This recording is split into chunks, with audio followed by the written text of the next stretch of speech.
गुरु भक्ति योग। जो तन मन और धन को गुरु के चरणों में अर्पण कर देता है वह गुरु भक्ति का विकास कर लेता है, जिससे गुरु चरणों के प्रति भक्ति भाव बढ़े। वह परम धर्म है। नियम माने गुरु मंत्र का जप, गुरु सेवा के दौरान तपश्चर्या, गुरु वचन में श्रद्धा, आचार्य सेवन, संतोष, पवित्रता, शास्त्र का अध्ययन और गुरु भक्ति अथवा गुरु की शरण। तितिक्षा माने गुरु के आदेशों का पालन करते हुए दुख सहन करना। त्याग माने गुरु का निषेध हो ऐसे कर्मों का त्याग करना। जो अपने गुरु की आज्ञा का पालन नहीं करता तथा गुरु की सेवा नहीं करता वह मूर्ख है। भगवान श्री कृष्ण उद्धव जी से कहते हैं, दुष्प्राप्य मनुष्य देह मजबूत नौका जैसी है।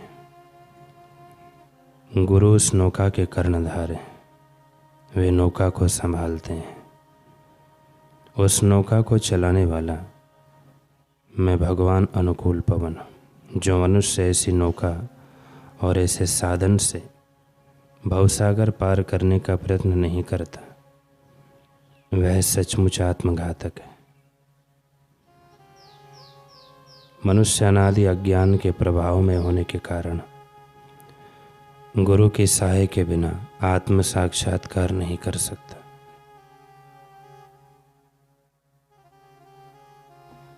गुरु की सेवा सर्वोच्च प्रकार का योग है।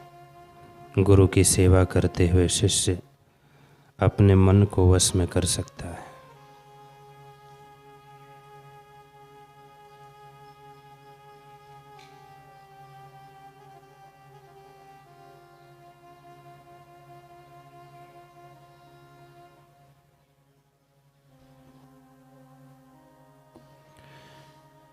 सेवा क्या है? जिससे किसी का आध्यात्मिक, शारीरिक, मानसिक हित हो वह सेवा है।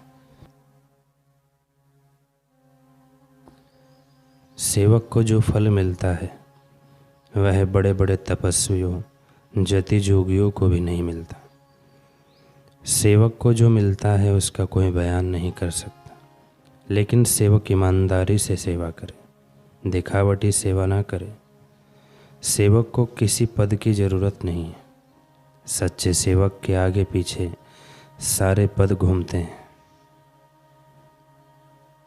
कोई कहे कि मैं बड़ा पद लेकर सेवा करना चाहता हूँ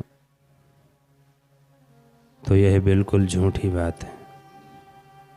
सेवा में जो अधिकार चाहता है वह वासनावान होकर जगत का मोही हो जाता है। लेकिन जो सेवा में अपना अहम मिटाकर दूसरे की भलाई तथा तन से, मन से, विचारों से दूसरे का मंगल चाहता है और मान मिले चाहे अपमान मिले उसकी परवाह नहीं करता, ऐसे हनुमान जी जैसे सेवक की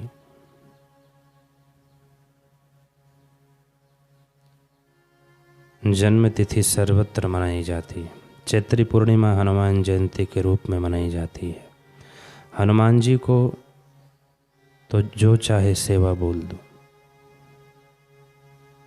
भरत के पास जाओ तो भरत के पास पहुंच जाते हैं।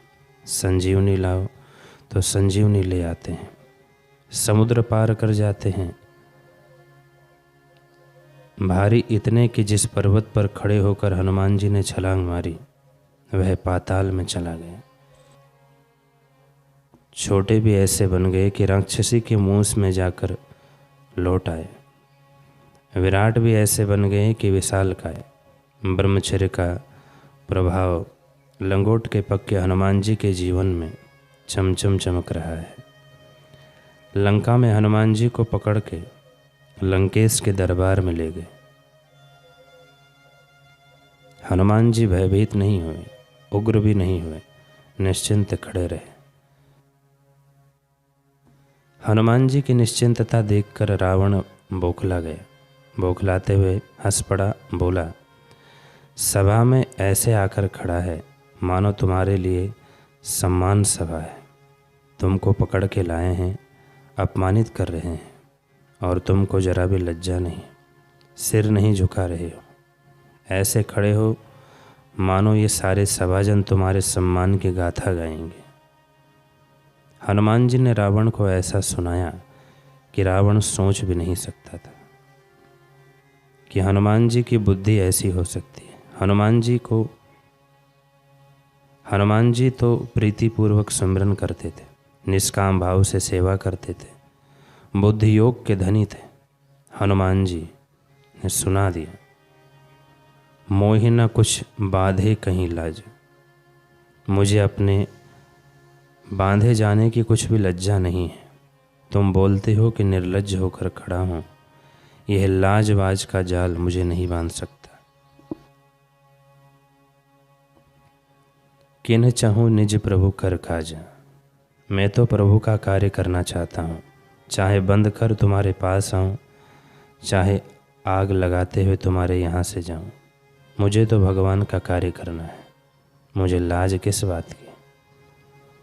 मैं तो टकुर टकुर देख रहा हूँ, तुमने मेरे स्वागत की सभा की हो या अपमान की सभा, यह तुम जानो। मैं तो निश्चिंत हूँ, मैं प्रभु के कार्य में सफल हो रहा हूँ। सेवक अपने स्वामी का, गुरु का, संस्कृति का काम करे तो उसमें लज्जा किस बात की।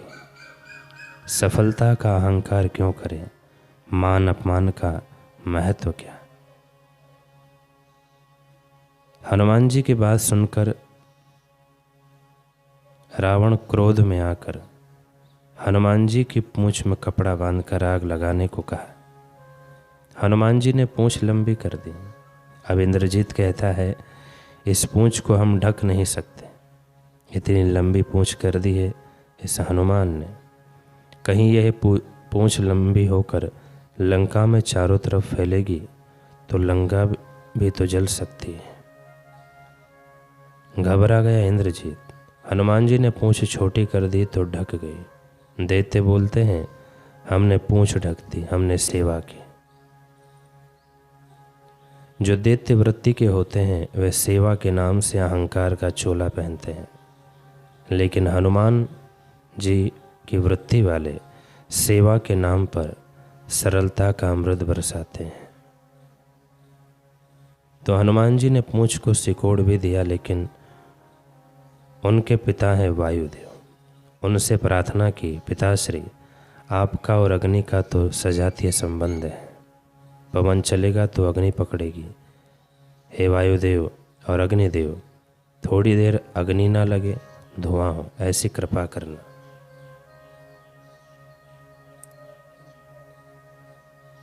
राक्षस फूंकते फूंकते अग्नि लगाने की मेहनत कर रहे हैं।